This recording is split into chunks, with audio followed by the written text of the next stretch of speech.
Ice Road Vengeance is a brand new 2025 film starring Liam Neeson, and this is the sequel to The Ice Road, which I believe came out in like 2022 or something like that. I really liked The Ice Road, so I was excited to see this just randomly pop up because I had a good time with the first one and decided to check this one out. The synopsis didn't really sound like it had anything connected to the Ice Road, though, and this really doesn't.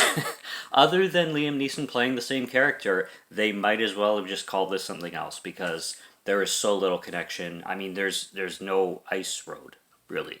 Um, there is Mount Everest, so there's a road with ice, but we're going way far from, the dangers and all the skepticals and you know, things thrown at you basically from the first film. So what we have going on in this one is we have his last name McCann or something like that, Liam Neeson.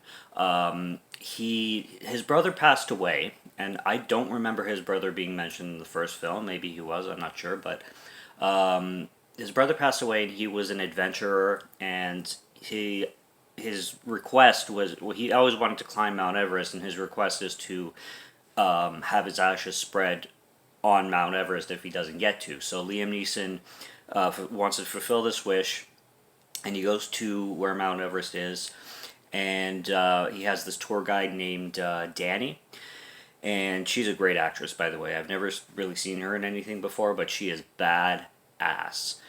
And he ends up in this situation, of course. Liam Neeson is always ending up in danger somehow, out of nowhere, not wanting to whatsoever.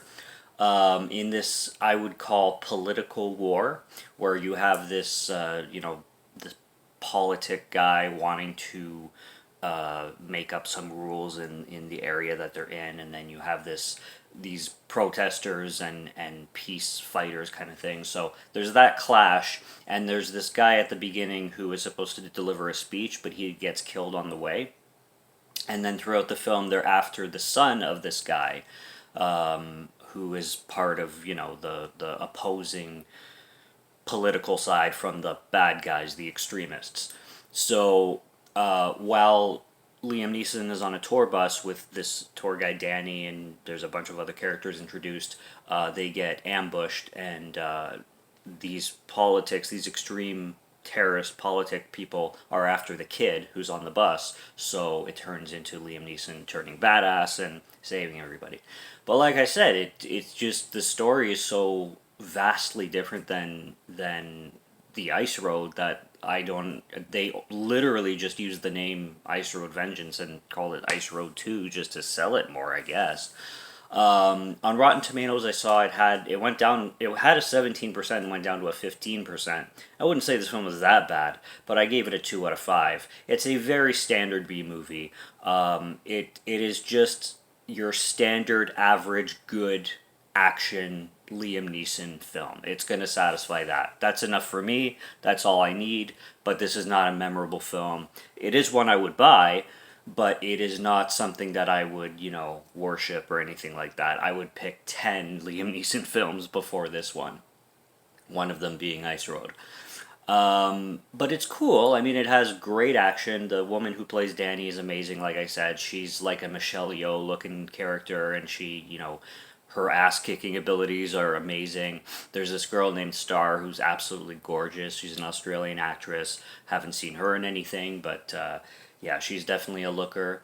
And there's her father character is introduced. There's the kid who plays the kid that they're after. I forget his name, but he's good too for what he's given, for what his script, his dialogue, his acting abilities are good.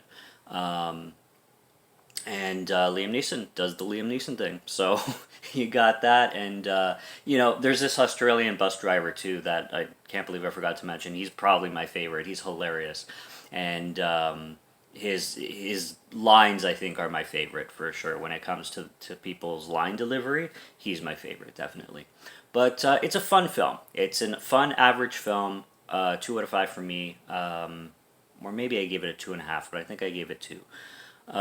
That'll satisfy any Liam Neeson action fan. So there you go. Take that as you will. and the setting of Mount Everest too is pretty cool. So there's just not a whole lot of ice or roads. There's roads, but not much ice. Just know that going in. So if you want your ice, you're not going to get much ice in here. Subscribe to Morgan Film Fan if you like to listen to my voice or if you like my film reviews. I'll be back with more soon, so stay tuned for those. Check out what's on the channel already. Stay tuned for what's coming. Until next review, have a good one. Take care and cheers.